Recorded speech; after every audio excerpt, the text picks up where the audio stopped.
Well, let's get started, guys, because we have 2 hours, which I'm very grateful for. We did this last year, and we had 1 hour, and I felt like it was rushed and crammed, and I really like it that we're kind of in a smaller room, although you probably don't right now, but at least we can have some more dialogue and stuff, which is really what I hope to have together. I am not coming to you as an expert who has any of this figured out.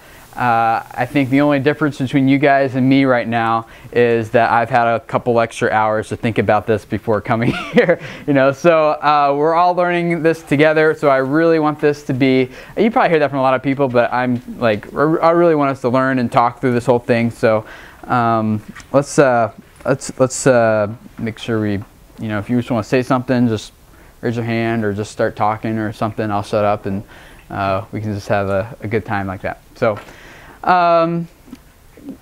what I thought we'd do is start with a couple tips and things I've learned over the years about communication, and then I can share with you what my youth group has been doing for the past couple of years and how it's been changing and morphing. What I want to talk about today is not just be here and like tell you guys what to do, because we all know that different contexts work different ways and stuff. So I'll just share with you what's working in our ministry, what's not, and how we evaluate that kind of stuff, and then and we'll just talk the whole way through. So let me a couple tips to keep in mind as we get started. The first one is communication is a fine art that will always be morphing. Like I said, I did this seminar last year, and so when I came back to redo it again for this year, I was looking at it and I'm like, dude, this is like so outdated. And I had to go back and practically rewrite a lot of this because new services have come out that, like, stuff I was using a year ago, we're not using anymore because better tools have come out, or more effective, efficient tools have come out.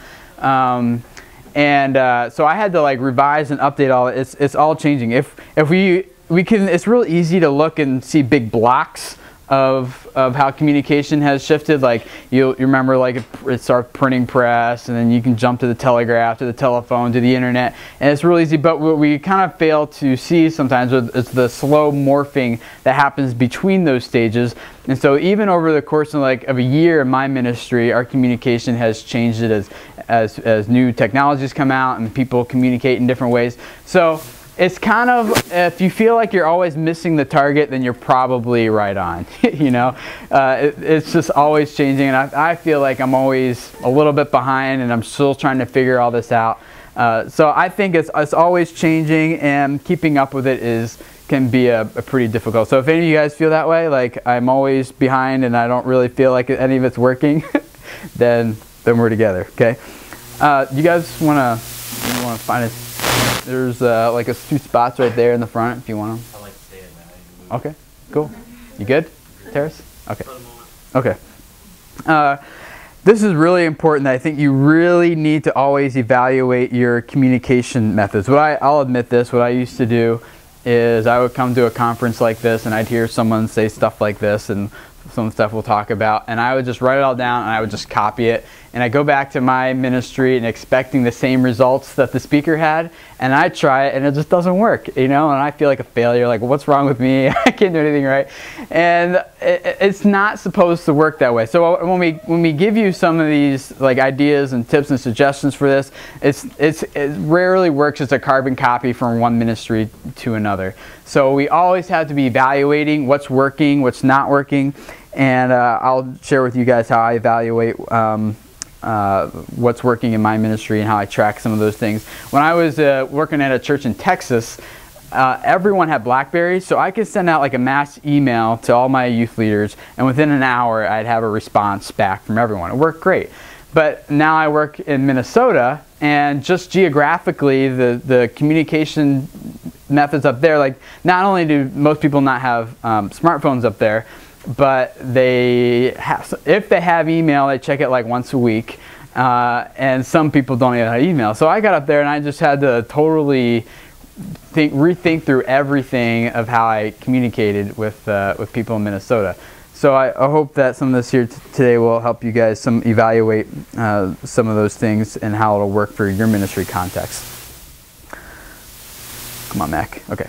on some level, your audience has a responsibility to be proactive, and I think this is something that took me a while to learn, and it was really a huge relief for me when I finally gave myself the freedom to say, you know what, I have done everything in my power to get this information out, but I cannot embed this information into your brain. I cannot go to your house and put it on your refrigerator for you. You know, at some level, people need to have some sort of sense of responsibility of this. So give yourself, relieve yourself of some of that pressure that if not everybody is getting everything that you're trying to communicate, whether it's a lot or a little, and you start thinking, well, it's my fault, and they're probably pushing on you, well, you need to call my son Johnny every week and just tell him what's going on because he's not going to read that or look at that. And I'm just going like, no, they're not doing that. And we'll talk about that a little bit too.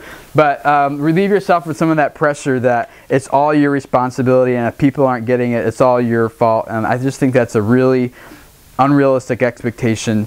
We need to do, of course, the best we can to make the information readily available in a format that people can easily consume and find, but on some level, they got to take initiative too, you know. So so pick whichever one works best for your ministry and go with that. And that kind of takes us to our next one. Is it may take some training over time, especially if you start evaluating something and you're like, this isn't working, we're just going to can it, go to somewhere else. You usually will have that vocal minority, you know, those 3 or 4 parents who are like, no, you have to send those postcards every time something happens. And I'm like, that's expensive and nobody's looking at them. I know you 4 look at it, but it's not worth my time to do all that for you 4 people. You know, so maybe you transition out of it slowly. Maybe, like you say, bulletin inserts are going to work better. So maybe you'll start moving to bulletin inserts and you'll transition over time, and then you'll just start training people. You know what, we're phasing this out.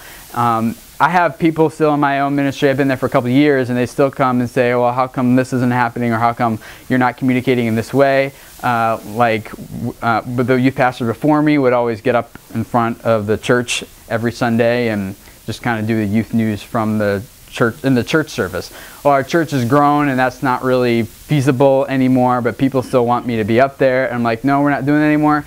I'm going to train you, keep pushing you guys back to some of these other things. A couple things with this: you need to continually reinforce where you're putting information, continually remind them this is where it's at. So if they're coming to me and say, hey, we didn't hear you in church this Sunday, it's like, well, I didn't say anything in church this Sunday. Instead, go to our website or Facebook or whatever you guys choose to use, and say, instead, just keep continually pushing them back to that avenue. But you also have to be consistent with it. If you can't put like one message on Facebook one week, and then you can't put something in a bulletin another week, or something on a website another week, or send a mass text message, and you know, you got to be consistent. So whatever you choose to do, if you're putting it in lots of different places and different times, that gets really confusing for people also. And that kind of is the last one point on this too, is publish it on a regular schedule. Because I try to get my mass emails out like on a Tuesday afternoon. If I'm late, it'll be Wednesday. But I try to do it on Tuesday, so it's regular. People know when to expect it. They are looking for it, and it kind of becomes part of their groove throughout the week to know that this is going to show up at a certain time. And so that helps people pay more attention as well when it's something that's part of their regular weekly routine. The last one, though, I think is probably the most important, and that is how you communicate really establishes a perceived level of credibility for your ministry. Wow, what's going on up there? Terrace is holding them off. That's probably like Rick Lawrence with the Jesus-centered people or something. So yeah, this one is super important. You can be like a super great youth leader. You can be an effective Bible teacher. You can think, all the kids can think super highly of you, and they can all love you. But if you're not communicating well, there's that unspoken level of weak credibility that people have because they're not really sure what's going on. When people feel lost and disconnected, they tend to lose trust in their leader. So even though everyone might like you, may popular, may really talented at teaching or something, If the parents feel like they're disconnected from the ministry, what's going on, if the kids aren't really sure, there's that perceived level of, maybe this just isn't as legit. Converse, on the other side though, let's say you're like me, you're just an average youth worker, and you can teach, but it's not like you're not like Perry Noble or Greg Gershell or anything. You just kind of teach like normal people, but if you're communicating really super well and people feel like they know where you're going, they know your vision for the ministry and how everything's tying in together, and they feel like they're in the loop, then they will have a higher level of perceived trust and credibility in you as a leader. So how you communicate really has a lot more implications than just keeping people happy. It'll keep people it'll raise the level of perceived credibility for your ministry. I'm going to go through a ton of different links and resources, and if I can't give you all because some of them are really long, the addresses. So what I did is I just put them on my blog at studentministry.org. I just put all the links and everything we go to. They're all right there, so you don't have to try to scribble them down or keep track of them. That'll be a real easy place. I just listed everything. It's kind of a long list, and I think you'll appreciate it by the end of our time together. So all the resources, the blog posts, the tutorials, the how-tos, those are all linked up at that address. So you can just find it all right there. So let's talk about a couple things. Let's start with talking about what are some things that you guys are doing to communicate with teens? What's working well for your ministry and how you communicate with parents and teens and information, announcements, all that kind of stuff. What's working well for you guys? Something with me, a little quirk in my circumstances. A lot of families in my congregation don't really have a steady internet or even cell phone connection, and so contacting them via email is just almost worthless. And then trying to make phone calls to get in touch with them, it's uncertain whether or not their pay-as-you-go plan, they're able to afford it that time. And so you mentioned postcards. That's something that my pastor and I have resorted to and tried to be fairly steady with. Cool. Good. What else is working well for you guys? Yeah, in the back. Facebook. Okay. How is that working for you? Like, what do you use? How do you use it? For the high school ministry, it works great. Everybody's on once a day, and everybody's doing what we have scheduled for that night, for that weekend. Okay. Are you doing like just status updates or mass messages or? Mass messages, status, you name it, we do it on. Okay. Kids love it. So you have a Facebook group or a page or something? Yeah. Okay. Which one? Page. Page. Okay. Someone else, right over here. Yeah. Yeah, I know for us, we actually created like a youth booth. So, I mean, we have a banner up and the whole 9 yards, and posted all our logos on it. I mean, it really sticks out. So when they come out of the worship center on Sunday morning, we just shove them to the youth booth. It's like, we need information, it's all there. Cool. Yep. Youth booths work really well. Yeah. Something I found to be really effective with our parents is they know that every Monday I do a weekly update, and it's got what we call the Student Ministry 6, which is the 6 most pressing things that you need to know about our student ministry. For the week or for the week? Yeah. Well, for the upcoming week, months, whatever. Is that going in an email or? It goes in an email to every parent in our database. And is that working pretty well? Oh, yeah. Okay. Cool. Most of them are reading it? Yeah, I hope so. Oh, or we'll talk about tracking email a little bit later. One thing I found difficult is, and maybe somebody else can give some advice, difficult getting parents' emails. The kids don't know their parents' emails. And how are you guys getting emails of parents? That's good. If you don't ever Can see I it. interject with that? Yeah. With our medical release forms, we put emails. So every kid needs a medical release form. If you go on an event, we just go right off the medical release form. We just update it every year. That's our stack. Go ahead. Yeah, go ahead. I also have really involved parents who are very good friends with every other child because they go to sporting events together. So they were the ones to get the contacts, not me. Okay. Anybody else? How do you get parents' emails? we just take them out of our church database. Yeah. Because when they come to church, they sign the ACS form. And 90% of our kids don't go to our church. Yeah. Oh, okay. That's a, yeah. 90% of your kids don't go to your church. That's another issue. Yeah. Yeah. I'm not sure what I would do either. There. Maybe email isn't the best way. I don't know. At that point, maybe I kind of gave up doing flyers. Anybody do flyers still? They work pretty well. I don't know. We have the problem like you with the rural, but then we also have kids that are, which is not rural, huge mix of kids. But then we have the kids that do the email and all that. So Yeah. I think just trying to figure out how to do both at the same time. Yeah. Where we're at. Yeah, I feel with flyers, like I'll put time into designing them, making them slick, and then I pick them all up on the floor when they leave, you know? So I kind of gave up on that myself. Let's go through some of these. Let's talk about Facebook first. What I'm going to do is we'll go through a bunch of different things that we've mentioned and some other things that that I've tried with my youth group, and I'm going to go for this, again, this is for my context, and I'll share with you guys how I evaluated these for us, and then you guys can figure out if it'll work for you guys and how. But I'm going to go in order from least effective for my group to most effective. Okay, so Facebook is the least effective for my group, and we also have a Facebook page. By the way, how many people actually use Facebook? So if I start using Facebook lingo, you guys all know what I'm talking about. Okay, hopefully. So we have a Facebook page, and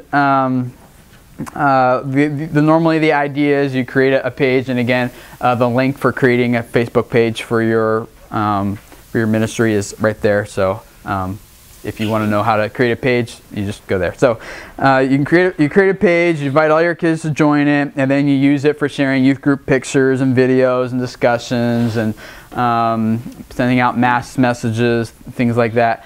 I started trying to track how this was actually working with my kids, and so what I started doing would be to put some tracking links in it, and there's two different things that you can use, and again, those are linked on the other page. But if you want, one is get-shorty.com. If you're really super nerdy, you have your own web hosting account, you can set that up and use your own domain and stuff. That's what I do. Or you can use a real simple one. If you guys are on Twitter, you're familiar with bit.ly, bit.ly. And so if you create an account with them and you use those links, you can see how many people clicked on them. So what I would do is I would send a message out on Facebook, and it would be a mass message to everyone, and I would just kind of, rather than typing all the details out of everything, I kind of give like a 1 or 2 sentence highlight and then a link with more info, that way. And so I did that, and only 2% of my kids actually clicked on links. 2%. So I was like, I started asking them about like what's going on, like how come nobody's looking at these, and it turns out they do the exact same thing I do with mass messages. I just delete them, I don't even look at them. So I understand that. I do the same thing with email too. If it has little letters FWD : on the front, I just delete it. So they are doing the same thing, and so Facebook, for teens is a very personal place, and they felt like when I was sending mass messages, it was almost coming across as spam, even though they knew me personally. So the mass messages weren't working on Facebook. I tried doing status updates, and those work or not, but the problem with status updates is, you guys know, in the live feed, if you have a lot of friends, they're way down the bottom. You don't see it unless you're looking at the computer right then. The only other time that doesn't happen, of course, is if you can get a lot of people to like it or start commenting, then it gets highlighted, and then that works for you. But if you're just posting like a news update, the chances of, for us anyway, the kids commenting on them weren't that great. So Facebook just didn't really work that well for us. Only 2% of our kids looked through for any information. Now let's back up for a second. The guy in the back is using a Facebook page. I'm using a page. How many guys are using a page for your youth group? Okay, so about half of us. How many people are using a Facebook group? Okay, cool. Let's talk about you guys who are using groups. Why are you guys using groups? Why are you using a group? What was the advantage that you guys checked out and thought you'd use a group? I think we started our group before Pages Yep. started. Mm-hmm. I inherited it from the last assistant youth director, but also it's also a protection.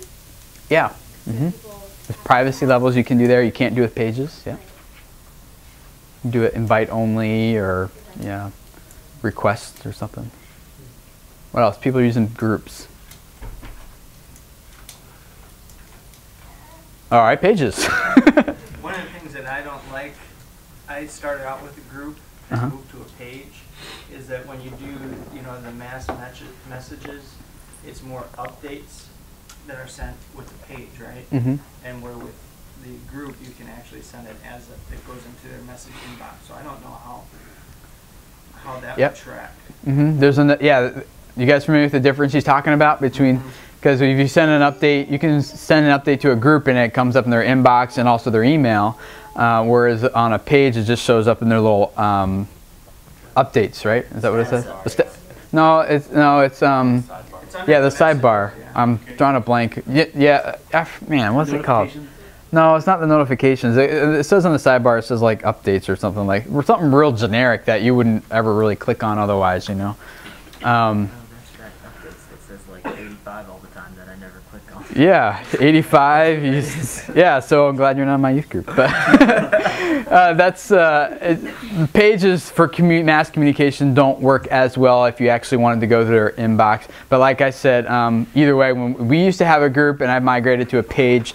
And some of the things I like about a page of why we use it, because it kind of acts just like a profile for your group or for your youth group. And so there's a couple things that I like that groups have some advantages, like the privacy settings, if that's important to you. Personally, I don't want mine private because I want it to be very public. I want kids from our community to be able to easily access it and connect, and I want it to be kind of like an easy way for kids who aren't connected to our church to kind of look at our pictures and videos and what we're doing, what we're about, meet some faces and things.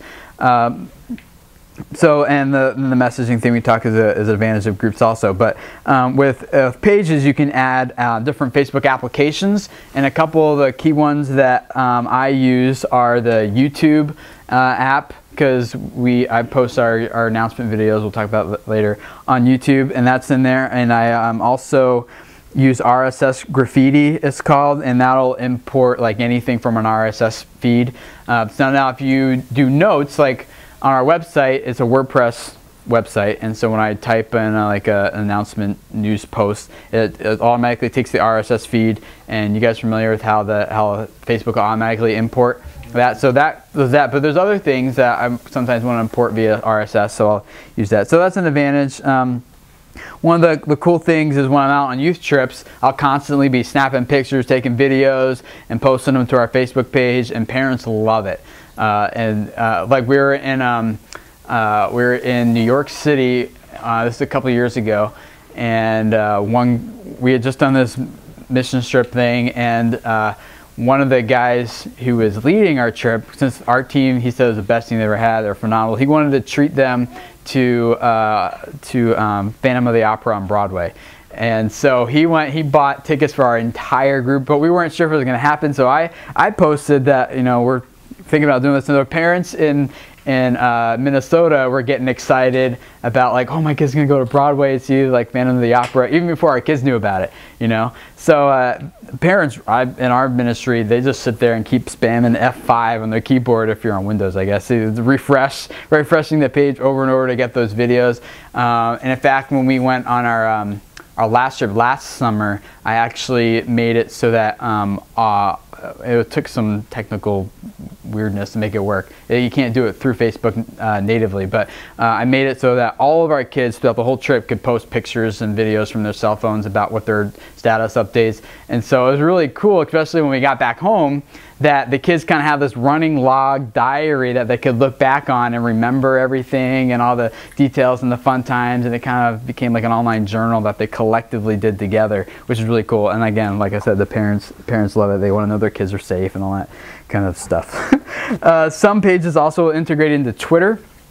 And the link to do that again is on that other link I gave you, where you can connect your page to Twitter. And what will happen is you can select different things to automatically post to Twitter. And the advantage of Twitter, even though a lot of our kids don't use it, you can embed like a Twitter widget into your youth group website. And so your website links back to your Facebook page. So people, you can direct traffic back to connect with you there. But also it's a really, really easy way to update the front page of your website from your phone, you know? So if you got a quick cancellation or you got you know, change the time or something real quick, you just send that to Twitter. It shows up on the front page of your website and you just updated your website without even being there, okay? So that's pretty cool. It's facebook.com/Twitter is where you do that. Pages, you also do a custom URL. So for example, my blogs is facebook.com/student-ministry. So you can get like facebook.com/mywaycoolYouthGroup or whatever. And it's easy to communicate. It's easy to tell kids there's a group. It's facebook.com/groups.php equals and a big number. You know, it's just not really as easy to communicate. You can view analytics of your fans on pages, see like percentage of the interaction, who's interacting and what they're interacting with, and media consumption, things through your page. Importing blog posts like I mentioned. You can organize photo albums and things like that. So that's why I prefer pages, and again the link to create a page is on that other link I gave you. But so groups, pages, whatever you decide to do. That just wasn't working for my ministry. I need to keep track of my time or I'm going to go over. Anything else people want to mention about Facebook and how you guys using it and how it's working for you? Well, one thing that we also do on our page is we upload the podcast from Wednesday night and Sunday morning, and it's real easy. I mean, if you have a Mac, you can just upload it to your mobile me, and click share, and just insert it as a link, and all they got to do is literally click a play button, and they can listen to it while they're on Facebook. Right, yeah. Can you plug it into iTunes also? You can. Yeah, yeah. Which cool. is pretty neat. Yeah, we'll talk about that a little bit too. Just on a different side of it, my husband's a youth minister, and him and our intern handle all of the pages and all that kind of stuff. But personally, as just a spouse and a sponsor, I use my Facebook for just keeping in contact with my small group girls, just like constant every day. And if I see something that concerns me, just constant staying in touch with those teams, seeing where they are, because they are on there all the time. Yeah. So it gives me that little bit more of a picture of who they are and how do I need to reach them better. And yeah, that personal touch is perfect, you know, because you can see if they have a test coming up that maybe they're stressed about, or you see the relationship status change from miscomplicated to single, you know, something like that, and you can follow up and hey, what happened, you know, and it's a really good way to keep in touch with what's going on. Anything else about Facebook? I have a quick question. Yeah. I have some parents that don't allow their kids to be on Facebook. Oh yeah. And that's tough for me because I do everything through Facebook. So yeah. How would you respond to that? What do you guys do? And the other thing is too that legally, I know I don't go by it, but you have to be 13 to register a Facebook account. So if you have some junior hires that are 12, you know, although a lot of them might be on there, they're not legally, you know, supposed to be. So yeah, so the question is, parents who don't let their kids on Facebook, and you do a lot of your communication on Facebook, what do you do for those kids? You can encourage the parents to get a Facebook, I suppose, and sign. I mean, that's a huge concern. We had a girl last week who literally got caught because she had created a Facebook under somebody else's name, and her parents didn't want her having one, and her parents found out, and her mom called me. And those are fun conversations. Yeah, not so much. You did this to her. Exactly. It's all our fault. Yeah. So encourage the parents to get a Facebook. I don't know. Yeah, encourage parents to get a Facebook. Well, I don't think there ever should be one way of communicating with the people. I mean, if you know who they are, then there's other ways to communicate with them. Our group finds Facebook and emails antiquated, actually, our senior high. So we text them. We have a mass texting software. Our junior highs are getting into Facebook. So. Yeah, and again, this is the least effective for my group too, as I shared with you.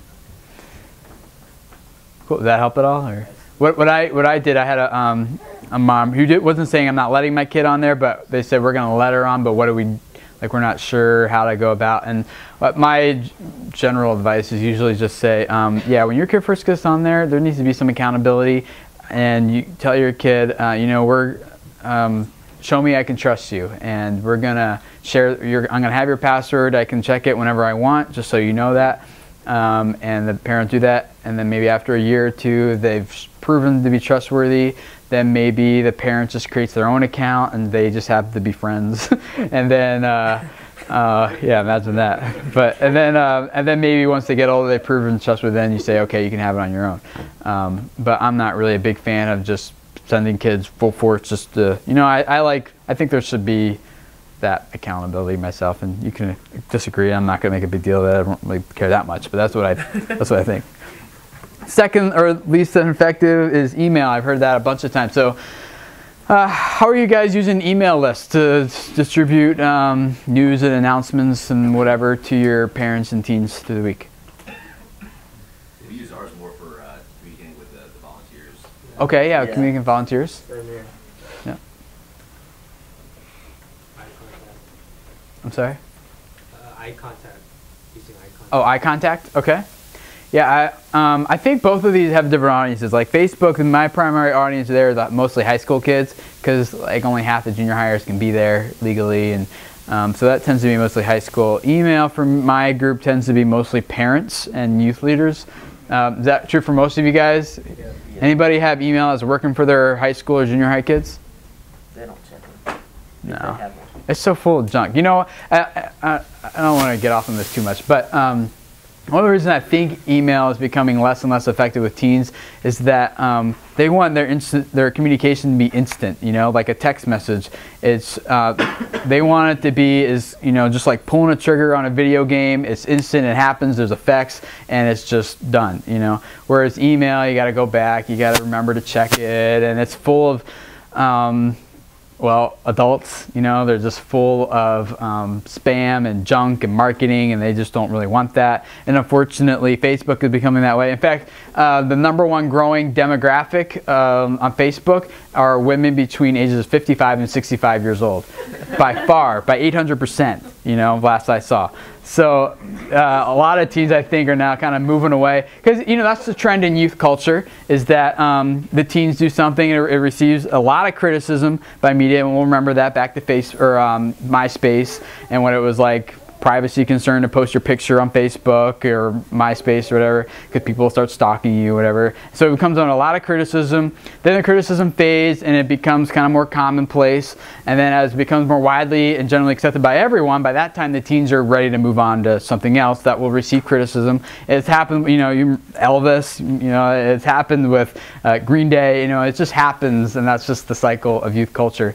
So the next thing in my opinion, that's coming up are the GPS location-based services. I don't think they're quite there yet for teens, but eventually someone's going to figure out how to make that face-to-face communication through GPS networking work. And people are, you know, I think, was it you or Terrace or someone was telling me a couple of times, was it pleaserobme.com? Is that it? Yeah, something. And it's like every time you post your outlet, your house is up to, you know, there's going to be, it's coming under the criticism again. I see it happening, and 10 years from now, everybody's going to be doing it, you know. So anyway, I think that's partly why they don't really like email, because it's full of junk and spam and none of this. I'm not even following my notes anymore. Okay, so okay, so email, yeah, mostly for parents. And what I use a service called MailChimp.com. I know there's tons of email services out there, so I'm not saying this is the best one, but this is one of the things I switched from last year, using MailChimp. The reason I like them is because they have a lot of really good tracking analytics in there. So I can see exactly who opened my email. I can see what they clicked on in my email, if they clicked on anything, and all my subscribers, like they kind of starts giving them a rating after you use the service for a little while. You can see like who is engaging with your emails on a regular basis and who's not. And this has been consistent all for the past like 2 years. I've been tracking my emails to leaders and parents, is that my open rate. Now that's not the read rate, that's just like they're going through Outlook and it happened to be opened, you know, and they just kept going. Like the open rate is 20%. So that's 10 times better than Facebook, but there's still 80% of my people are not even opening my messages. So if you are sending emails, I would highly recommend that you start tracking them somehow, even if you just start use like the bit.ly links or something where you can see how many people are clicking on it, just to have an idea of if this is even working. I still do send emails. excuse me, 20% is worth it for me, but I know maybe for a lot of us it's not. And it's not that it only takes me like an extra 5 minutes to send it as an email once I type it up for the website and other places anyway. So you guys are using email. How's that working for you? You think you're above 20% or below 20% for your group? Let's say above 20%. For parents or for kids? For parents, yeah. We're talking like parents. Okay. Below? And a lot of people who have no idea. So good idea to maybe start tracking that. And if you want to use MailChimp, you can. If you want to just, if you have your own system. The thing that's also cool about MailChimp is if they have a lot of slick looking templates, you know, so when they show up in people's emails, like instantly engaging rather than just like text with like bold font and you know, whatever. It's instantly gives you, like, you look at it and it draws your eye, and so they're professionally designed. All you gotta do is just type in your content to those places. Or if you're a genius or a nerd, you can just HTML it yourself in there if you want to code it. That's what I prefer doing because I like to have that control, but maybe you're not a control freak. Cool. So email. Anything else about email? You guys have found works, doesn't work, or you like to say how email works for you? Yeah. We were using group mail, which when we send out like from a distribution list, it'll add like the person's first name in it and stuff. Yep. Make it more personalized. And Yeah. we found that that's been working better. Cool. Yeah. MailChimp will do that too. Yeah, and I think MailMerge does it in Outlook, right? Yeah. You can customize it, put people's names in there, make them feel like, oh, he just wrote this just to me. Yeah. Like, no. I love you, but not that much. Anything else about email? With email too, making sure that you blind carbon copy on the mess instead of just carbon copy. Yes, good point. So that That's a pet peeve of mine. Because then you get reply. Yeah, blind carbon copy. If you're gonna do something like Outlook or Mail Client or something, you guys know blind carbon copy is BCC. You know, you have the CC, which is carbon copy, but blind means that all the emails in there are hidden to everyone who's receiving it. And that is a lifesaver, because if someone ever hits reply to all and they're not happy with you, then everyone sees it and it's no bueno. So it's definitely a good idea to use the blind. Now the only downside to that, though, depending on what your mailing list is like, is that most email services won't let you send more than like 200, 250 blind carbon copies, because otherwise you get hit for spam, because they don't know if you're spamming, you know. So if you don't have a large distribution list, then you're probably safe. But like Gmail, I think limits it to 250 a day, blind carbon copies. So if you have a distribution more than that, you probably want to go to like MailChimp or something. The other advantage of using a service is that they usually have good relationships with a lot of the big major internet providers, and so they're automatically on everyone's whitelist. So if it comes from an email address that maybe hasn't been in that inbox before, it might get marked as spam. But these places have good relationships, so it's less likely it'll be marked as spam and hidden somewhere. Okay, cool. Okay, this is my. Oh, you can't really see that. Well, it looks better right here, so I'll look here. That's my office right here, and our church sanctuary is like my back is to it when I took this picture. So you come out of our church sanctuary, we have this youth kiosk right there. My wife made that lovely sign, and it's got a couple things on it. This is where we put our information, like posters about stuff. There's papers hanging in like little racks about different things for youth and parents, and this is a big TV, not big, it's like 24-inch or something, but TV that's hanging there. And when we talk about our video announcements, I just burn them on, I put them on a loopable DVD, and they just play over and over and over and over again. So, and we have like, right there, little digital photo frames, you know, so I got pictures there just kind of going. And what I like about that is that the motion, like when you walk by something, you see something moving, it automatically attracts your eye. And so even if it's just like a digital photo frame that's just kind of transitioning through stuff, when people walk by, that catches their attention. And the lights, of course, shining on it, and it's right by our sanctuary, so everyone coming out sees it. And I have that privilege because my office is right there. So if every ministry did that, it wouldn't work, but I got I got it. So so we put all of our stuff there, and that's the fourth most effective way I think we have of communicating. The primary audience here are first-time visitors and guests of our community, of our church.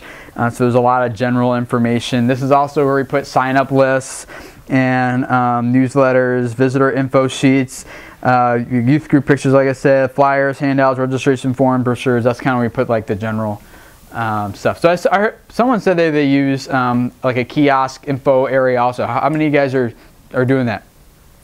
Okay, so about half, a little less than half. Is it working for any of you guys? Tell us about what you use it for, how you use it, how effective it is.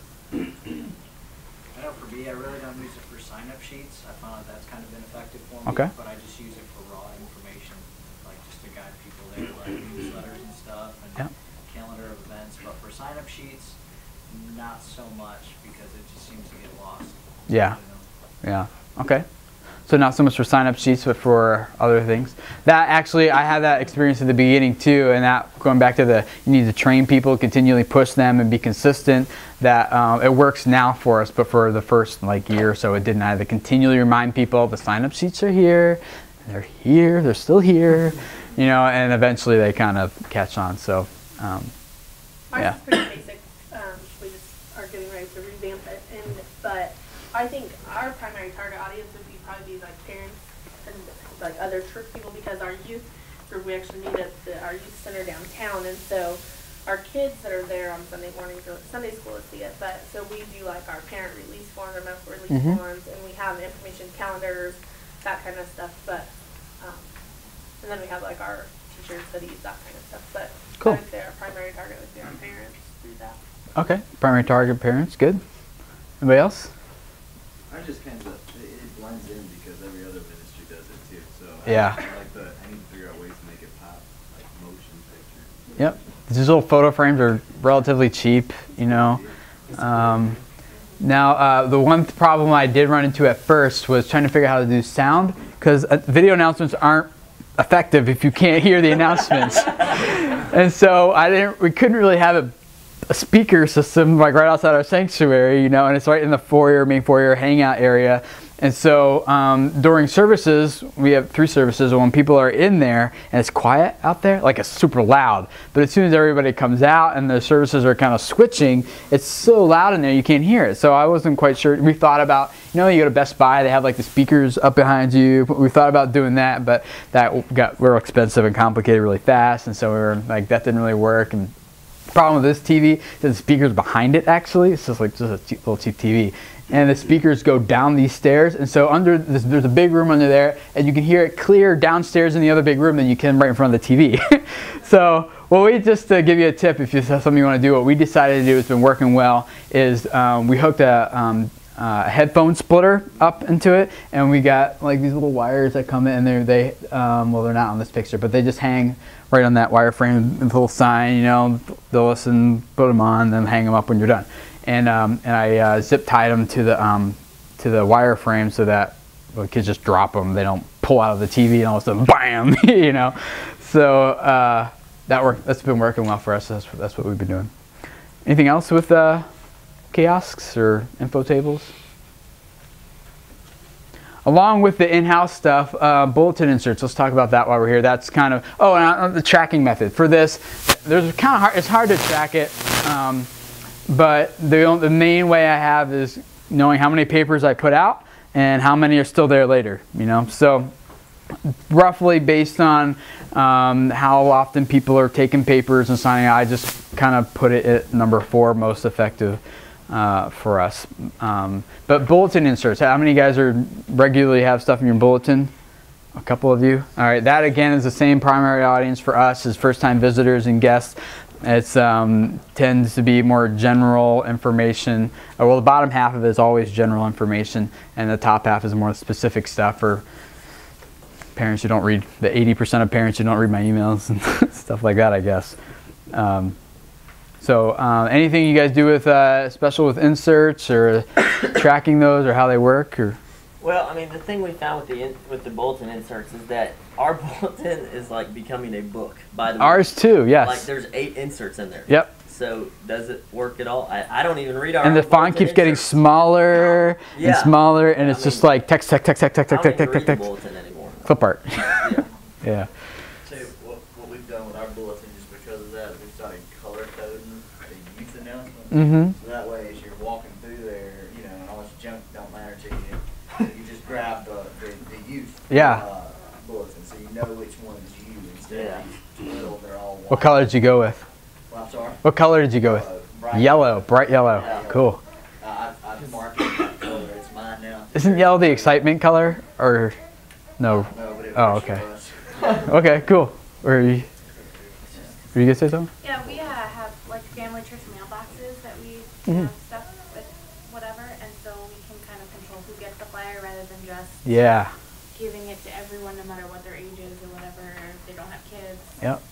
That kind of thing. But the problem with that is if you don't go to a church, then you don't have a mailbox. Yep. So, And the other problem, we have church mailboxes too. The other problem is half the people don't check their mailbox, including myself. My wife does it. And so like we'll put papers in there, and you go back, and the papers from last month are still in there. well, it's definitely not effective for communicating with the youth because Yeah. the parents are the ones that are coming to pick up their stuff in their mailbox. Yeah. We have Well, cool. I'm glad your pretty parents are. response rate to it, but yeah, definitely not for the youth. Yeah. Yeah, another way that's helped us out, that yellow thing, is that it's also, you know, because we always want to make sure that we're not just a church within a church, but we want to let everybody know about what's going on. I've had plenty, several people just not in our age group come up here, man, y'all are really doing a lot of stuff. Yeah. You see that yellow sheet all the time. Yep. You know, it kind of gives them the illusion. Well, I mean, we The illusion, yeah. Yeah, and it does. And if you you can do a lot of vision casting on there because let's just be honest. How many people sit in church and just read the bulletin the whole time? You know, when you're supposed to be praying, they're like, you know, or whatever. I mean, we wish that wouldn't happen, but it does. And so you get a lot of other people who aren't connected to the youth ministry excited, and they go out and talk to their grandkids, you know, who are in town. Oh, you need to go with, you know, whatever. So. Yeah, so we do inserts too, and again, those are primarily for visitors and stuff, and we track it here just based on how many. Okay, anything else on that? As far as in churches too, is we use videos occasionally Mhm. of different events that we can get in the before or the announcement time during church that is helpful. So you do you say video announcements on the kiosk? Like if we've got, no, in church, Oh, mm-hmm. you know, during Yep. the service. Yeah, we've been trying to do that, but So, but that's the kind of thing too that you have to be careful you don't do it too often, so then it just becomes part of the scenery there. yeah, we did a video announcement in our church. We've been doing it more. The problem for us is just time and to do it. It doesn't really take that long, but it's still time. So, but the first time we did it, it's the only time in our church's history where the announcements ever got an applause. People started clapping, and everyone was like talking about the announcements after church. You know, like those are. So it's like we kind of would hope you talk about the sermon instead, but.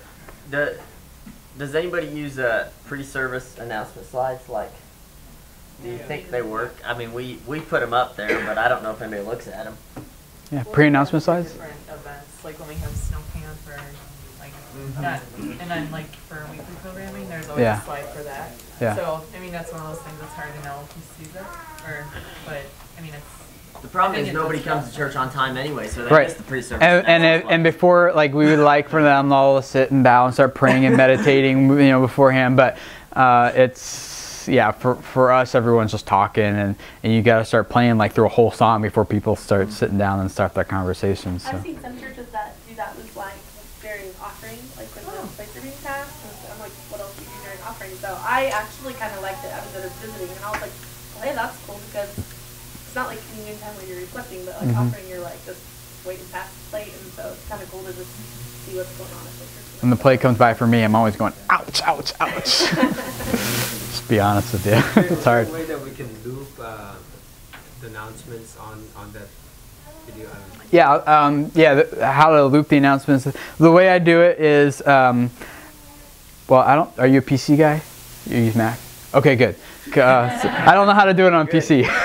But on Mac, if you go to iDVD and you know, at the bottom there's like a little map. It's got like the three little computers with lines in it. You click on that and it gives you a like a org chart kind of thing of the like the menus and the videos. So what you do is a blank box right in the beginning. You just click and drag your video into there. And you click on it, you go to advanced and click loop video, and then you just burn it. It'll give you a little warning sign like, hey, there's no menus, and you're like, I don't want menus. So you just click OK, it'll burn it, and then it'll play in a DVD player just over and over and over again. If you have PowerPoint slides about the announcements. So Oh, I'm talking about I'm how sorry. we can loop the text. Like loop the PowerPoint announcement? Yes. Oh, I'm sure you guys. Keynote. Oh, use Keynote? Yep. And then make it into a video file. Just export it as a QuickTime file. Okay. Same trick, just the same thing. Okay. Okay, good. Yep, I'm using Keynote Is right there a way that we can loop 2 titles, so one video, live video, and then the PowerPoint? Can we loop it? Yeah, well, you'd have to make it one video. So you would just put, yeah, you just put like an iMovie or something. You just put them together and do that. Yep, and then do the loop thing on DVD. Because for us buying a DVD player, it's actually in my office right here, and there's cords that come down and go through the wall, and so it's cheaper than getting a computer there. And plus, we can put the DVD timer, and all this is on a timer. So at scheduled times on Wednesdays and Sundays, it comes on and off all by itself. So that's easy. Okay. Third most effective for us is our website, alexandriayouth.com. And primary audience here for us is our parents in junior high, actually, which was surprising to me. It looks way cooler than that, I can assure you, on a real. But anyway, it's kind of dark up here. But yeah, so parents use it, and obviously tracking websites is super easy. It's built into a lot of systems. Use Google Analytics or something, just copy and paste a little code in there, and it tells you everything, like what part of the world they're from, how much time they're spending, what they're clicking on, and all that kind of stuff. Now this is my new, this is different from last year, and I wrote actually a whole article. If you want to know, like I wrote a tutorial how to build this kind of website. If you're interested, and the link again is on that first one I gave you, so you can go right to it. It's really easy. How many of you guys are familiar with WordPress? Okay, a couple of you. If you know how to do WordPress, you know how to do this. And this is all free template. I mean, I did my own little graphics and stuff, but let me just walk you through this a little bit. Here's where we have our latest two. See, February 23rd, January 27th. So that was because I was gone in Haiti, so I missed some. But usually every week there's like a new one here. The next one gets bumped down, and like a little summary, right there. So they click it for more info, or they can go here. And that'll take you to the archive. Our weekly, or not weekly, I'll talk videos later, but our videos go right here on the front page. Recent photos, and the browse pics actually links to the photo albums on our Facebook page. All of this is basically our whole website in one page, and everything else is like links to Facebook. Here's our live stream. I told you I have Twitter embedded, but it does other things too. This is a live stream plugin you can get, and well, the link's on the other one I gave you. But so when I post something, actually this comes from our Facebook. Remember I said you can hook up Facebook to post to Twitter. So when I send it to Facebook, it automatically goes to Twitter, which means it automatically goes to the front page of my website right here. Recent blog posts and all these different like updates coming up there. At the like a little lower down. Hey, how about this? I'm a genius. I think I would have thought of this before. I'll just show it to you and be a little easier. I'm not saying this is the best way to build a website or anything. I'm saying this is just what, after using our other one was like really interactive, like a forum and stuff like that. There we go. Is this one totally free? Yep, I did this whole one. All right, well this isn't going to show you the whole thing, but let me see if I can get you most of it. So here's our videos. We got, this is just links right here to our Facebook discussion forum. No one uses it, and I just haven't taken it out yet. Easy way to subscribe. That's to our MailChimp link to subscribe there. Our Facebook page right there. You can, if you want to grab our video announcements in iTunes, you can just subscribe right there. Junior high, senior high text message list and Twitter. But this is kind of what I wanted to show you right here. Whoa, summer schedule, that's out of date. Okay, well, It's embarrassing. My administrative assistant is supposed to be in charge of this part right here, so I'll put that on her. She's fired. No, I can't do that, but I would be lost. But this is just a Google Calendar. And so if, in fact, what I do is it's just embedded in here, and I use Google Calendar for all my own stuff. And so I just have a separate calendar just for youth group stuff, and I give my administrative assistant, she's got permission to edit that calendar. And so everything that's happening with youth group stuff that's on my calendar here is also on there. So if I update it on my phone, like on Google Calendar, it updates here on the website too. And if you're familiar with Google Calendar, you can just click on like one of these, oh wait, I forgot.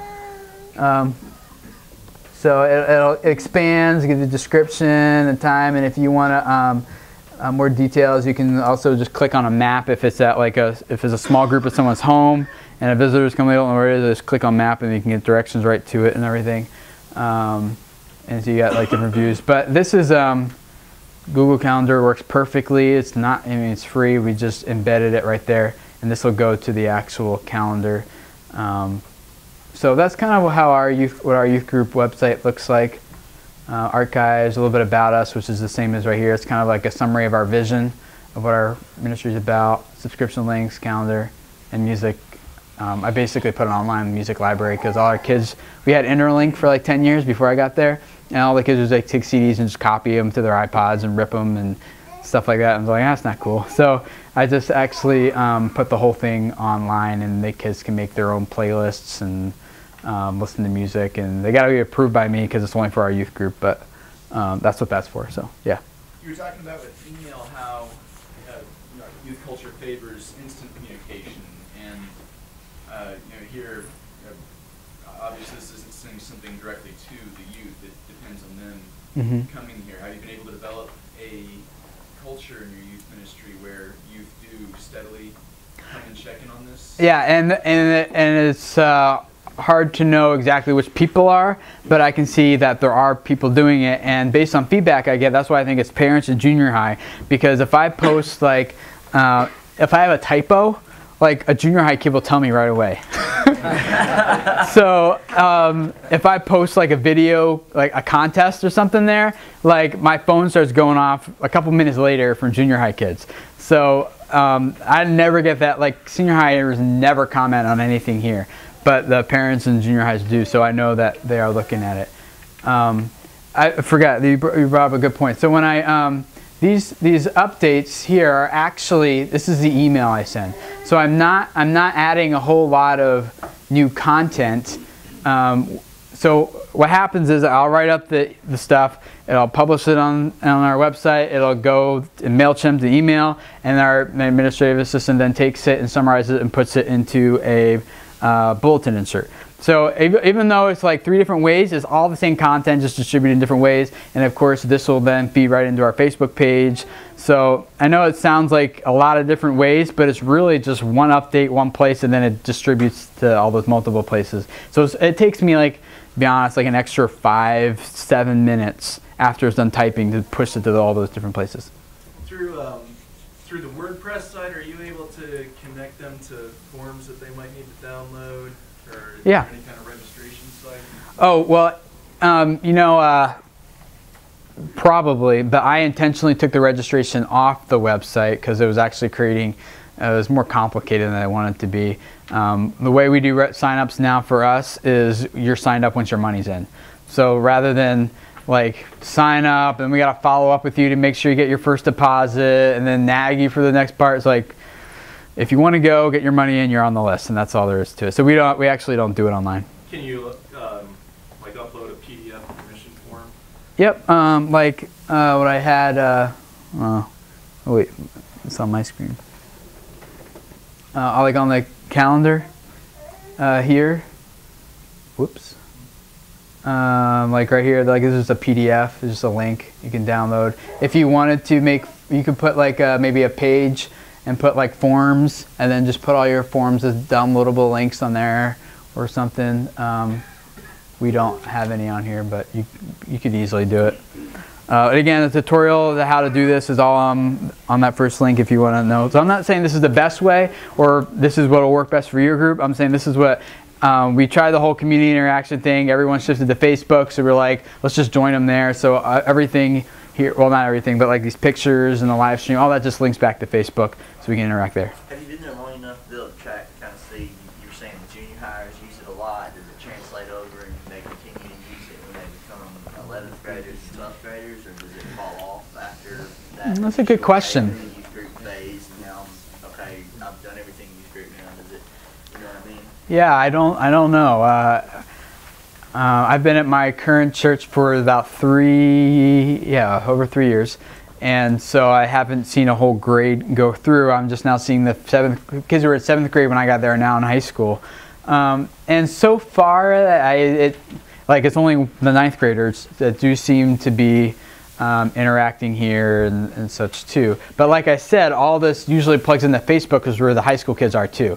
So the junior hires who aren't old enough to be on Facebook or aren't on Facebook are still getting the same content, just in a different way. Does that make sense?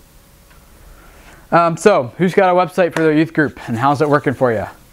Oh, sorry, I almost called me. It's working. All the time. Okay. It takes a lot of work. Yes, I was going to say that. I was going to say it a little bit later, though. The thing about a website is that, or anything form of communication, is that it has to be drop dead simple and convenient for you to do it, or you won't do it. And if you don't do it, then it's just, and then you're not consistent, and then people aren't sure where to find the information. So it has to be simple, and it has to be easy for you to do it. That's like putting Twitter right here in the front. That's super easy for me to update the front page of our website right there, just by using Twitter.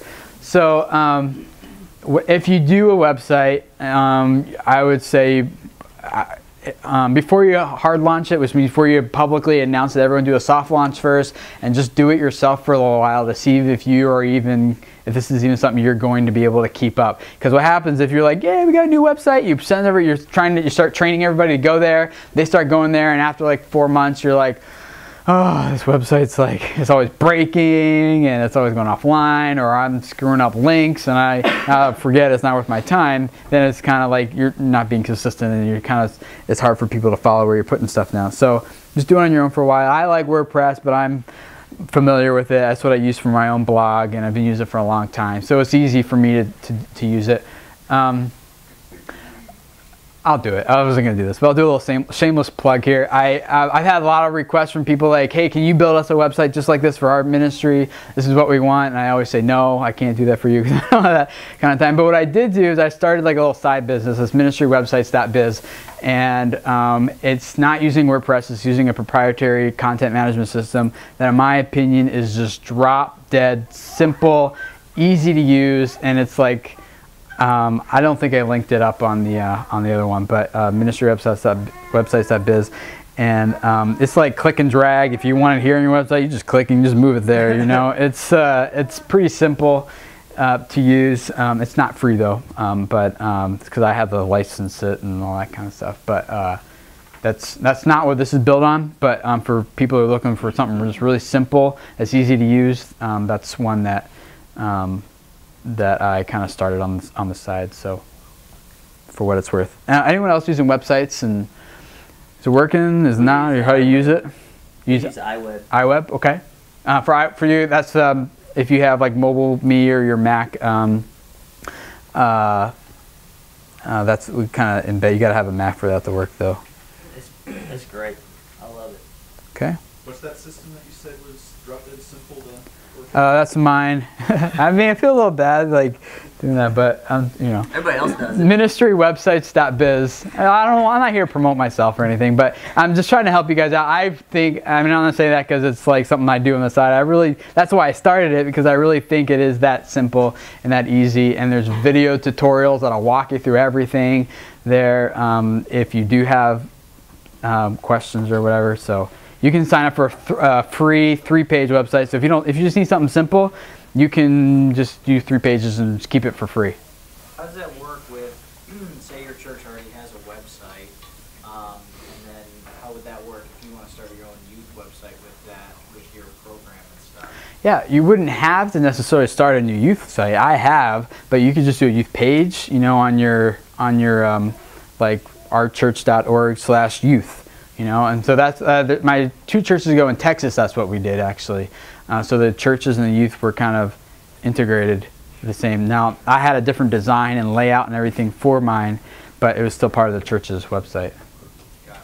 Yeah. In our church, when you click on our church's homepage on the youth, it just migrates to our website. We use Snapshot Web. Okay. Cool. That's is that, well, anyway, I was gonna ask, is that mostly static content? Like that's just like strict HTML, right? I haven't used it, that's what I'm asking. I know. No, you can do it pretty much. Like you make all the files on your computer, then you just upload them all, right? Yeah, okay.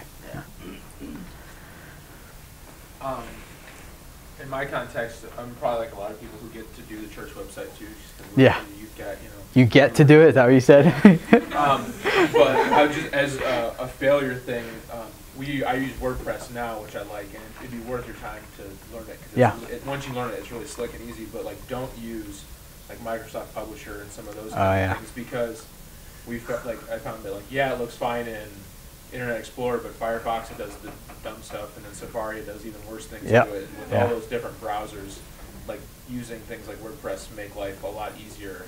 Later on, because you'll find from some parent that calls you like, I can't read your website, and you're like, it looks fine on my screen. Right.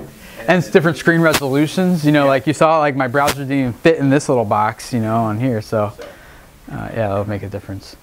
Anything else about websites? Because I want to make sure we have some time to actually make some videos together and stuff too at the end if we can. Show you how easy that is, because I know it sounds intimidating too. But anything else? Number 2. Okay, next one. I forgot to give you the stats on that. Tracking is easy, but we're getting about 500 plus people a month using it. So that's good for us. So there's about 20 visitors a day, spending about an average of 2 minutes each on the site. And for a site that this is basically the only page to get what you need, I mean, that's kind of a good chunk of time, I guess. So, so that's going on there. All right. Next one, the second most effective is video. Now I started doing these about a year and a half, maybe a year and a half ago, 2 years, something like that. And these have proven to be really good for us, and I don't know why, because I can stand in front of my youth group, give an announcement, everyone's poking each other, no one's listening. But if I say the exact same thing up on the screen, everybody's like glued to it. And I don't get that, but I'm not going to fight it. I'm just going to roll with it, you know. So I started doing announcements by video, and I used to do like these full-blown episodes that, you know, what I really want to do with them is not just stand there and give announcements, because after a while kids will stop watching them. So I try to add some more value to it than that. So I would include like funny YouTube clips. You know, I mean, they're already watching YouTube. Why fight it? Let's just take some YouTube clips and put it in there. I'll do like maybe like a funny interview with someone on staff or with another youth group kid. We've highlights from past trips. So if we just came back from a trip, I'll show highlight clips from that in there. So I try to add more value to it than just me standing in front of a white sheet giving announcements. I actually don't even do that anymore. So that's what I used to do, and I've since shifted over probably the past couple months actually. If you look at the average length of a YouTube video, it's about like 2 minutes, and so I'm trying to keep them closer to that time now. Kids' attention spans worked for 10 minutes like a year or two ago, but now they're just looking for a lot of quick stuff and just keep moving to the next video. So I started, now my videos they're not fancy or anything, it's just like a couple minutes, and I just throw them up on our YouTube page, and I put them on Facebook. Now, a couple of tips with this is, and then I'm going to show you some examples, but is that if you do it on Facebook, if you tag a whole bunch of kids, now you gotta legitimately have them in the video. You just can't tag them just because like I want you to see this. Okay, that's not good Facebook etiquette. But if you, there's a lot of unwritten rules about social media, as you guys probably know, especially Twitter, but and Foursquare now if you're on that. But anyway, I'll get off that one. What was I talking about? Yeah, Foursquare. So I thought about Foursquare, and then tag people on Facebook. Oh yes, thank you. I thought someone was listening. So if you put it on Facebook and you actually have kids like doing the announcements, like I'll just get the camera and after youth group, this one girl's like, hey, can you make sure you put it in the email and on Facebook that we're having, well, I'll show you. And so I was like, oh, nope, do it right now. She just does it right in the camera. And if you get like a little flip camera, you know, you guys probably seen those around. Those are they're relatively inexpensive. They shoot in HD and they're easy to just put in your pocket and just talk to it, go, you know. First of all, kind of like, oh, that's weird, and then, but after they've seen the videos for a while, they're kind of cool with it. So sometimes they'll just after youth group, and I'll be like, who's your favorite youth? Oh no, I better not do that one. Who's your favorite youth leader? But like, what was that? I can't remember. I'm drawing a blank now. But I just ask them like a goofy question or something, and they would just answer it, and I'll just kind of compact them all together, and sometimes twist their words and say something else and put it up on the screen, you know, and they like that. But if you tag them, not only do they see it, then they'll probably comment on it because they're in the video, and then if you are like you're another kid at school and you see 6 of your friends were just tagged in this video, you're more likely to go check it out. And then and so it really had this viral sense for us, and so the view rate on our videos is 115% of our youth group or something. So not only are like every kid watching them, but there's more kids in our youth group that are watching them, which has become this great outreach, kinda, you know. Now there's people in the community. In fact, what I do is I tag our videos on YouTube with our town and our state, and so people who are searching for videos locally, this will come up. And my wife was at Walmart checking out, and she saw the last name on the debit card, and because we're Dave Ramsey fans, so we don't do credit cards, but she's on the debit card, and it said Schmoyer, and she's like, and the guy checking out was like, oh, is your husband Tim Schmoyer? And she's like, yeah, like, who are you? And he's like, oh, like, you don't know me, but like I don't go to your church, but I've seen his videos on YouTube and they're great. And she's like, okay. Just like, leave, you know. So there's people in the community that are watching these also, and so it's worked great for us in that way too. Well, so what you do is you put them on Facebook, put them on YouTube, and then if you got kids in it, tag them in that.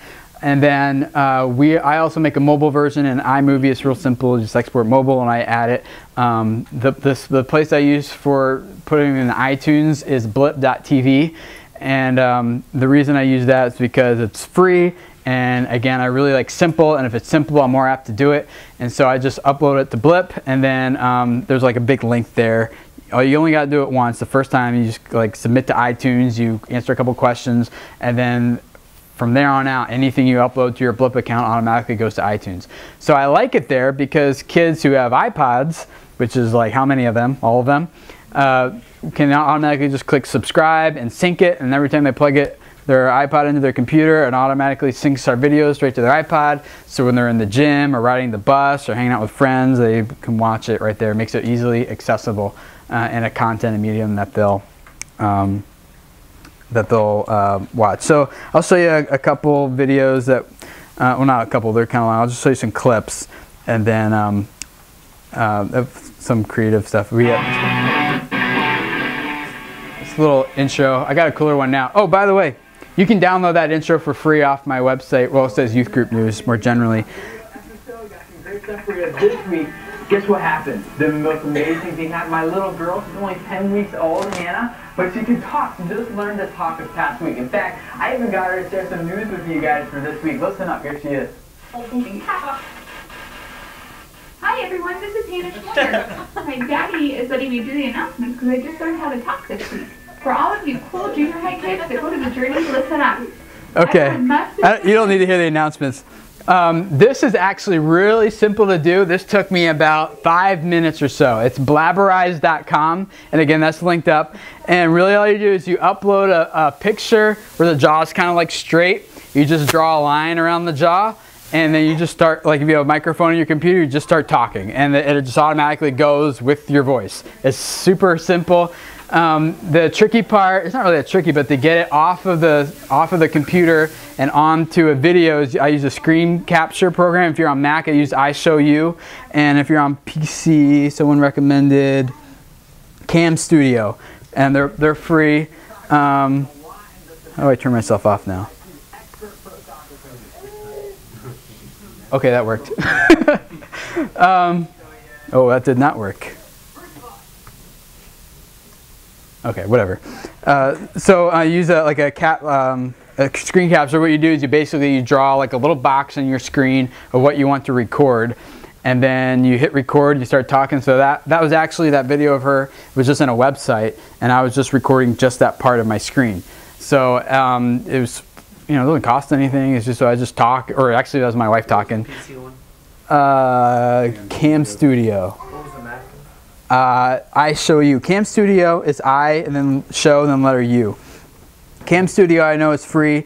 iShowU is not. It's like 29 bucks. But this is the one I use and I love it. It's totally worth the 29 bucks for me. So. A year? No, just one time. Yeah. Yeah, one time. Yeah. Who's asking? Yeah, 29 bucks just one time. So that's what I used to record that, and again, it didn't really take much time at all. Let me show you guys another friend of ours who sometimes shares the announcements with us. This one starts written. First of all, Doc with a great announcement about dodgeball. If you guys like dodgeball, listen up.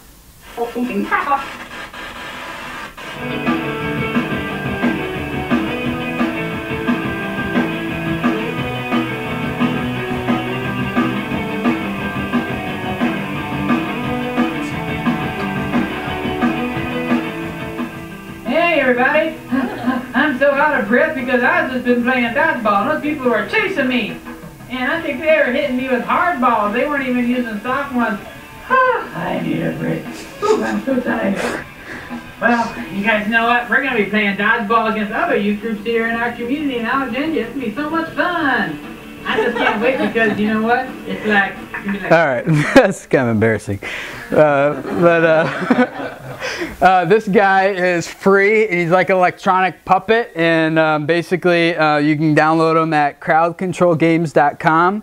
And again, use the screen capture thing to just kind of record what he's doing on your screen. It's just a flash-based thing. You got like him on one side of the screen, and then you got like your control plane on the other side, and basically you just hit buttons like W makes his eyes go up, and S makes his eyes go down, and stuff like that. So, and space bar makes his chin go. Or if you have a mic on your computer, you can just set it to automatically go again with the microphone. It doesn't really work that well, to be honest with you, so I just end up like hitting the space bar as I'm talking in that goofy voice.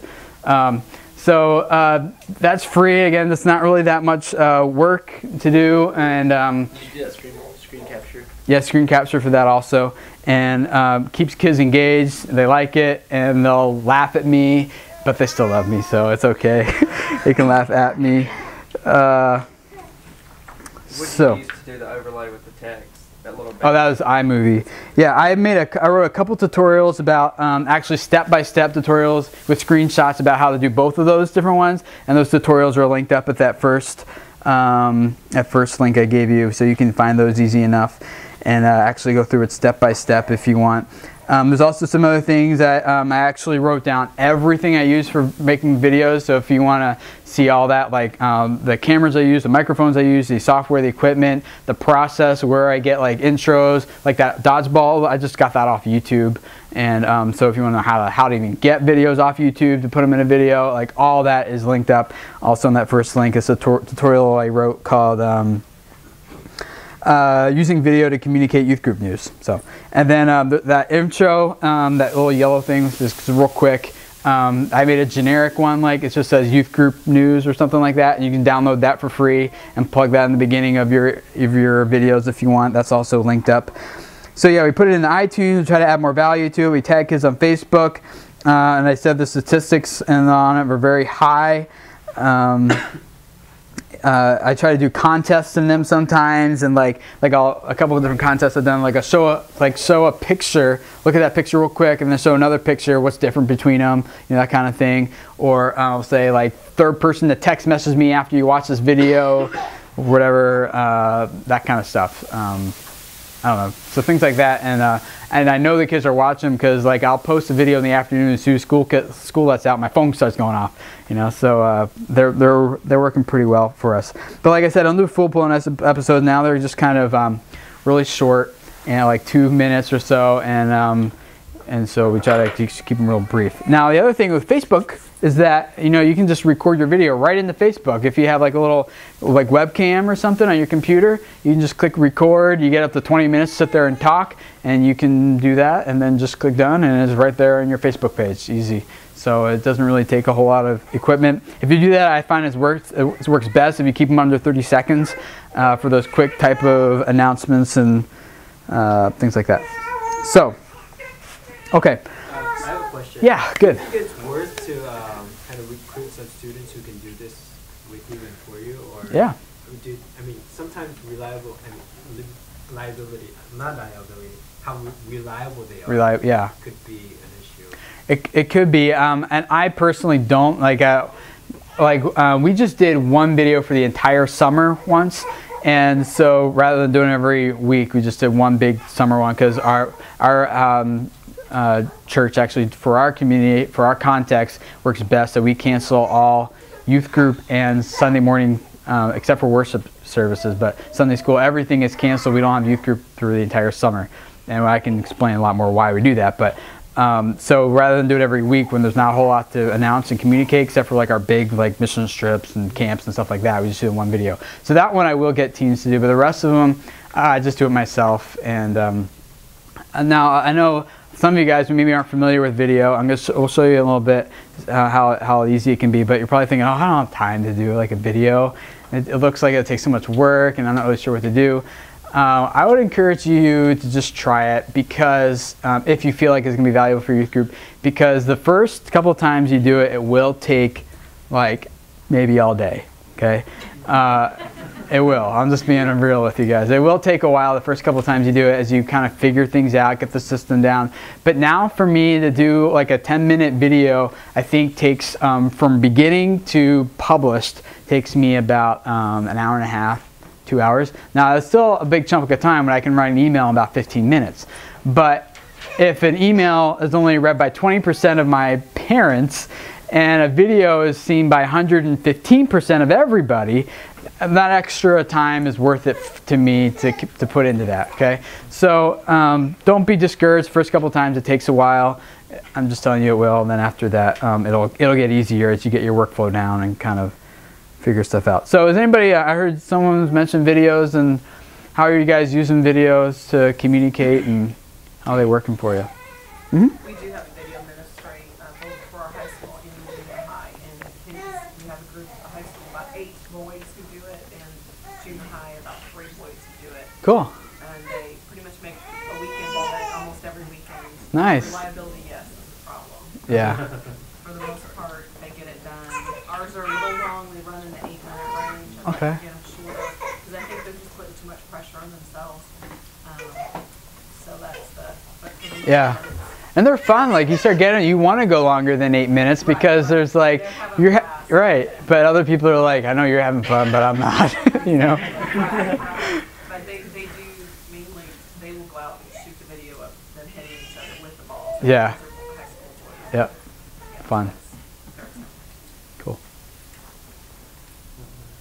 Anybody else using video? Can I ask a question? Yeah. I'm curious, what's the size of the association, and do you think that this type of messaging would be differently received in a smaller church? Yeah, our church is probably about 1,000 adults on a Sunday morning, and youth group of actively involved kids per week is probably about 200. So that's what we're looking at. If it would, I don't know, who's here smaller? Is anyone here smaller than that doing video? Yeah, how's it working? I mean, it works well when we do them, but right now we're trying to revamp a lot of stuff because the youth minister, and I'm his assistant, but we have so much going on that I think we need to consolidate Yeah. and do what works best, and then kind of go from there. Yeah. Yep. Yeah, we did video announcements for a while, and then the kids just kind of started. We were doing like an actual like news broadcast, like they were like had news intros and all that stuff. That's cool. And it was fun. It was real fun while it lasted, but the kids just kind of started fizzling out a little bit and stopped showing up whenever we were going to shoot the video. Mm-hmm. And they didn't want to. They didn't want to learn how to edit the video. They were just like, "Oh, you're good at that." Yeah. Mm-hmm. So it kind of fizzled out, and I think something easier would be nice. But. Yeah. We do the video announcements just like that, and one thing that we've started is like on the iWeb or on the photo booth thing, you can put in it. I would take an image from Google of a different location each week. Oh yeah. So the kids would guess where I was. Yep. So like one week I was in Graceland. Not really. I was at my Yeah. desk, Right. and so they just kind of it kind of leads in with where is Mike this week, and they kind of shout out answers. Cool. Yeah. Yeah. Essentially like that. Yeah. So. Yeah. You can do a green screen with LT if you want, and that sounds really nerdy. Probably is, but in iMovie it makes it really simple to just it detects all the green and just removes it and shows whatever like image you put behind it instead. So it makes it pretty easy in iMovie. But yeah, so like in the winter I put LT on the beach, and all the Minnesota kids who are freezing, they'll get jealous, you know. And so it's fun. I think one of the best things we did recently with video was we had our students made it, but it was like for a series lesson, like a lesson series that we did, and so we had an intro video that we showed for a few weeks before we started the series, and then the kids posted that on their Facebook, and so it just started, and a lot of the kids were in the videos, and so then it built every week, and so it drew a lot of attention, like kids who maybe were like fringe kids, like not necessarily always they were like, oh, I've got to be there, you know, just to see the video, right. And they got the meat of the whole lesson too. Yeah, so cool. We actually did meet a friend, so we interviewed that person did the announcement, and that person was tagged from that person. Oh, okay. So the next person who that person had tagged asked them to do an announcement, and it kind of went on for a year. And they really liked it, but after a while, the team who was doing it just like, yeah, that's cool. Yeah, I've heard people doing that with blogs and stuff, like fill out 5 questions about yourself and tag some other people to do it. But doing that in video is pretty cool too. Yeah. We haven't done this yet, but my church is looking at doing testimonials by video. Just a simple. Yeah. Somebody's too self-conscious to stand in front of people, but not too self-conscious to have a video of them in front of the same group of people. And that's something that we're potentially playing around with. Yeah, we did that actually. We actually took an entire service. We took a whole bunch of junior hires. Actually, there's about 80 or 90 of them, junior hires, and they all shared like 2 minutes their testimony. And that was the entire service, all the services. In fact, we showed like a different 20 some at each service, and that was the entire message and everything. And that was probably the most positive feedback we've ever gotten. And even the kids, like they would share things on camera they probably wouldn't have said up in front of people. And like it or not, that's just how it is.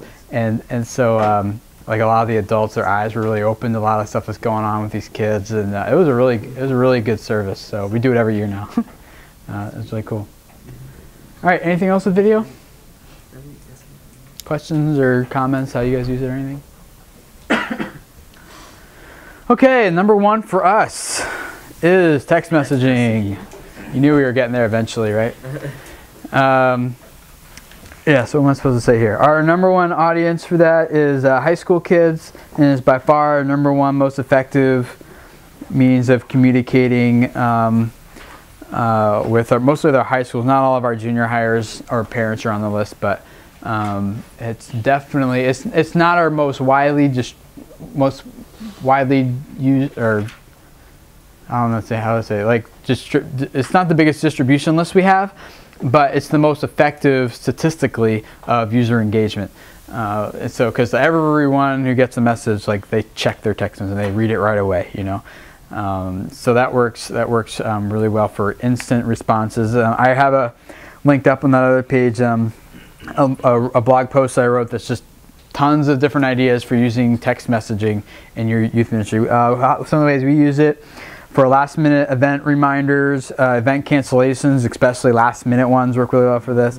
Birthday wishes. We have one girl in our ministry who sends out a different like Bible verse and a brief little thought. Obviously it's got to be like 160 characters. And every day, so she sends out a Bible verse to everybody. Oh, and by the way, also on my website, I got linked up there, I gave away 3 months of free text devotionals. So if you want to try it for 3 months, the devotionals are already written for you. Just copy and paste them and send them out.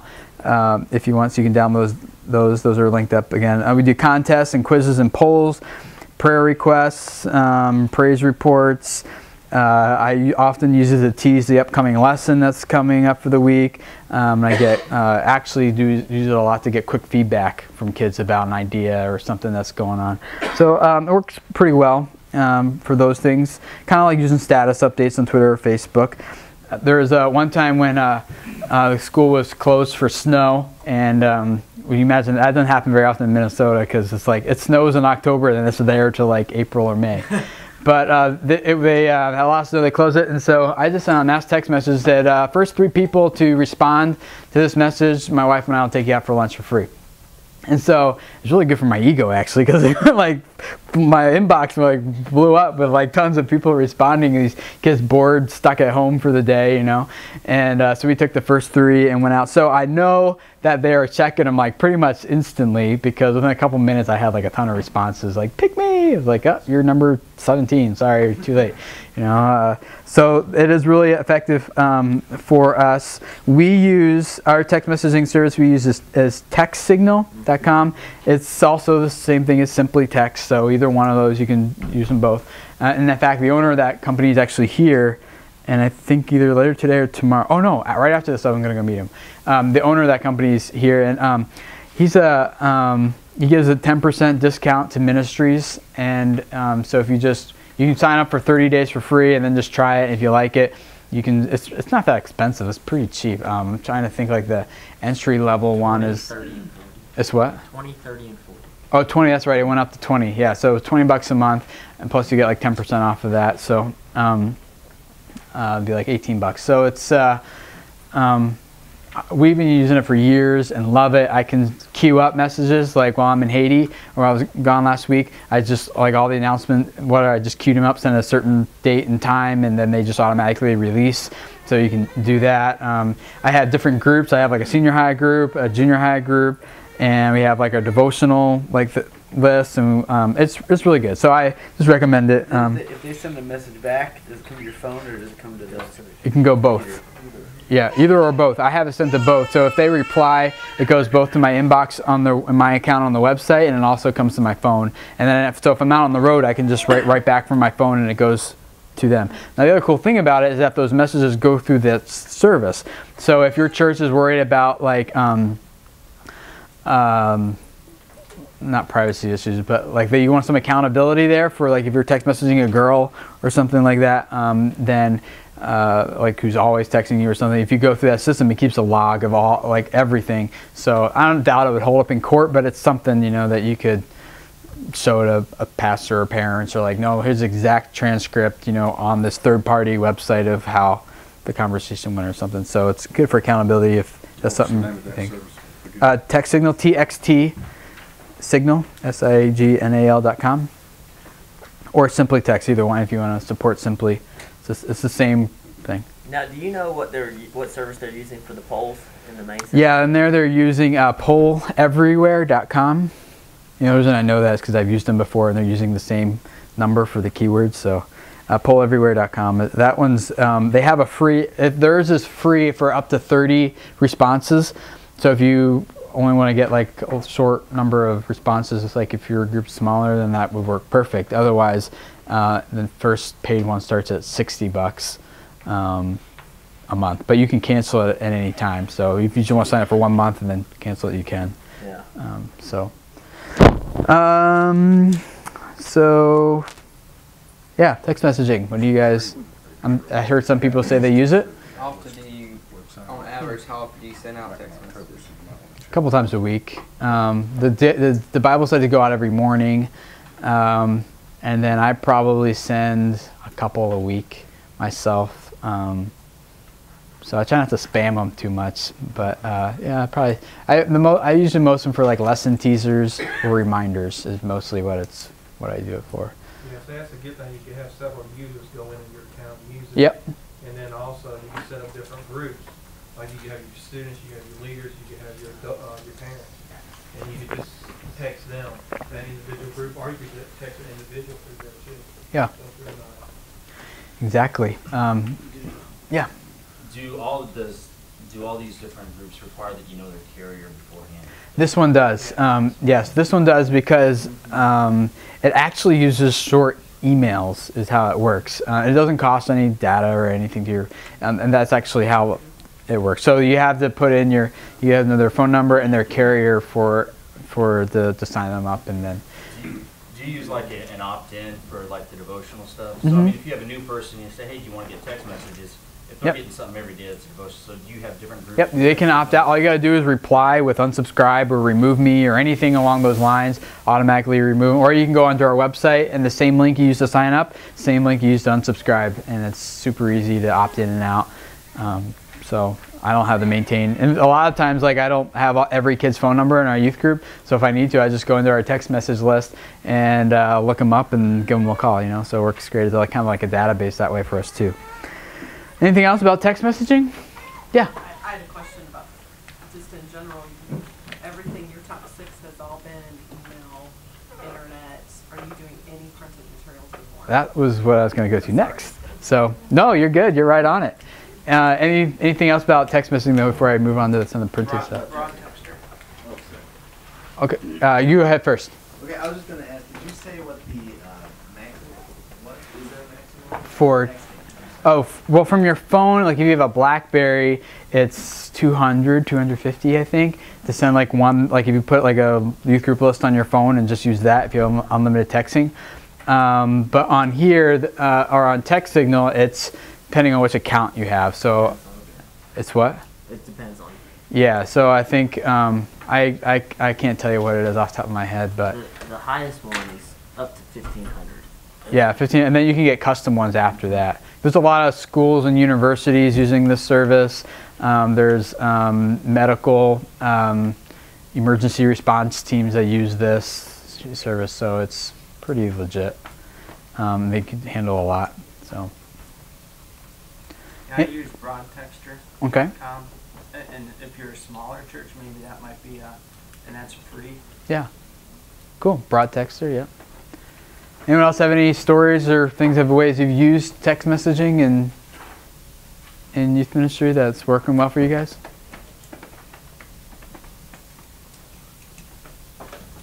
I'll take that as a no. As I talk about printed stuff, that's how you can connect with me if you'd like to. With the printed stuff, the things that I haven't done, I don't do anymore. We don't really do mailings. Now we will do postcards about 2 to 3 times a year, 3 max, but we found if we do it more than that, they kind of get shoved in with all the other junk mail. So we only do those once in a while for something really big and really important. It's not really, it's kind of, we don't feel for our ministry that is very cost effective for us, for the printing, the materials, the postage, and the time that goes into creating them and cutting them all up and everything. So we don't do them often. We'll do them a couple times a year for like some really big things, but that's about it. And I have no way of tracking how well those work. The other methods that we don't do anymore, I do not make personal phone calls to kids to remind them about things, I just keep training them to go back to the website, go to Facebook, go to our bulletin insert, our kiosk, it's all the same content. We just, like I said, distribute it in all those multiple avenues. We just print it out, put it in the bulletins, it goes to Facebook, goes to the website, same thing as on email, so it's really not that big of a deal to distribute it for us in multiple ways. So I just keep pushing them back to there and training them. It's consistently there, so I don't get a whole lot of phone calls anymore, but we don't do that. I tried once a call-in hotline, I have like a Skype phone number, or now you can use Google Voice for free, and just so they would call in and just I would be me recording. The problem with that though is, is the same problem that you can run into with video, in that it's very linear. With a blog post or an email, you can skim it to get just what you want. Just like on a DVD, you can just skip to whatever, or DVD or a CD, you can skip whatever chapters or tracks you want and just listen to that. Unlike a cassette tape or a VHS, where you gotta fast forward and skim and watch it the whole way till you get to what you want, and people don't really like that anymore. So they don't want to call in and listen to a whole recording. One, they don't even know if you're gonna say what the information they're looking for, and they don't want to sit through the whole thing and find out. So no one was using that for us, so we don't use that anymore. And that's the same problem you have with video too, is that you gotta kind of watch the whole thing unless you just let it buffer on YouTube and skim right through it. So I do youth ministry training videos on Facebook too, and some people tell me they do that because I put the little titles at the bottom. So rather than listening to me talk, they just skim through the whole thing and just read whatever titles I put on there instead. So people like to skim, and I get that. I do too. So cool. Well, are there any questions or comments that we have? We've got about 20 minutes left, and I'd love to do a video with you guys if you're up for it, showing you how that works on here. But any questions or comments or anything?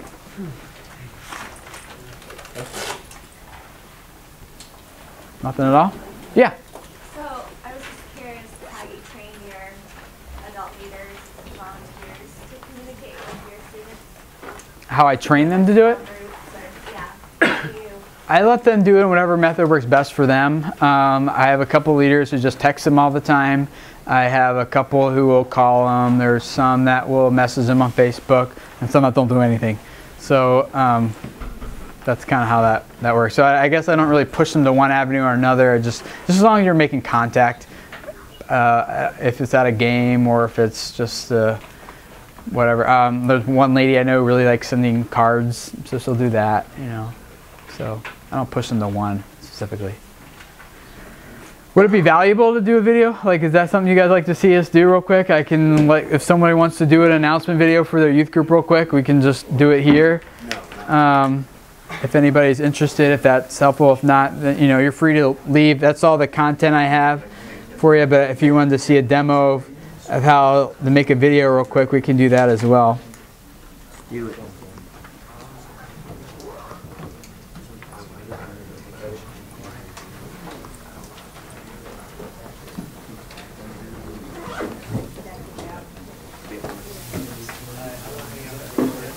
Yeah.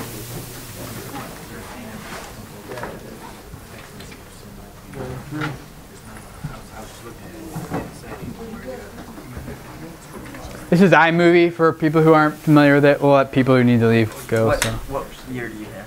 What's that? What iMovie version do you have? 09. 09. Yep. I like this. iMovie and way better.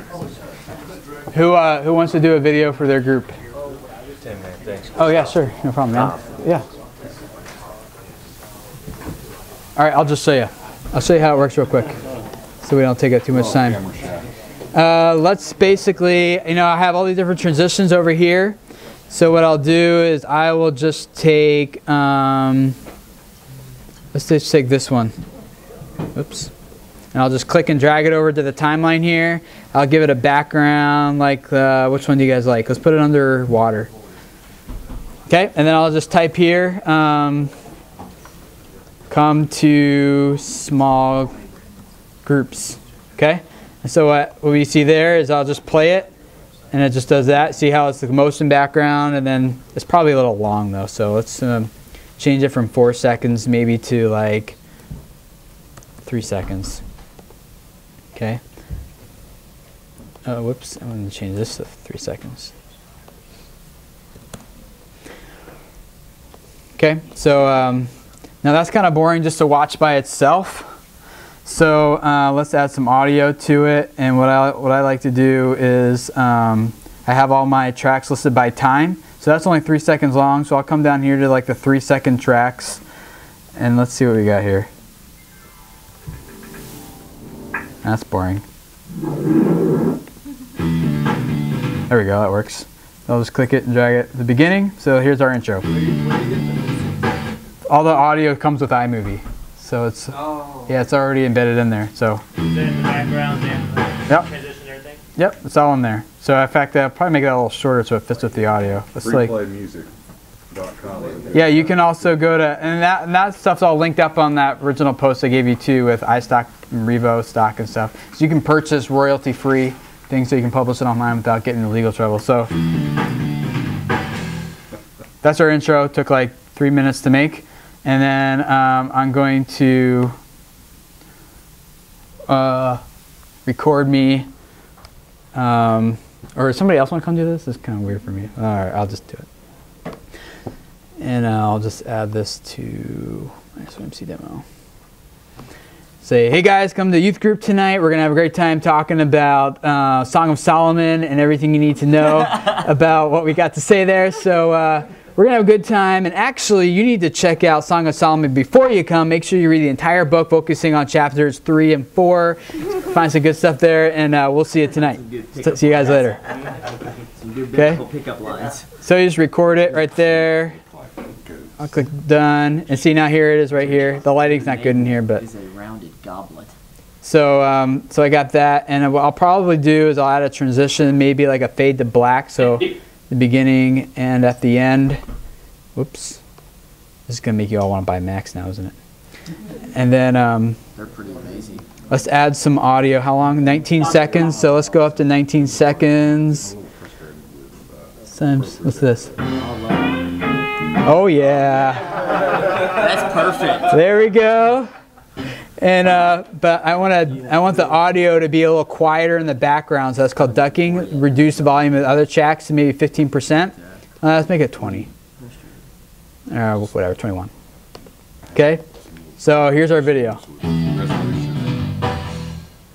Hey guys, come to the youth group tonight. We're gonna have a great time talking about Song of Solomon and everything you need to know about what we got to say there. So we're gonna have a good time. And actually, you need to check out Song of Solomon before you come. Make sure you read the entire book, focusing on chapters 3 and 4.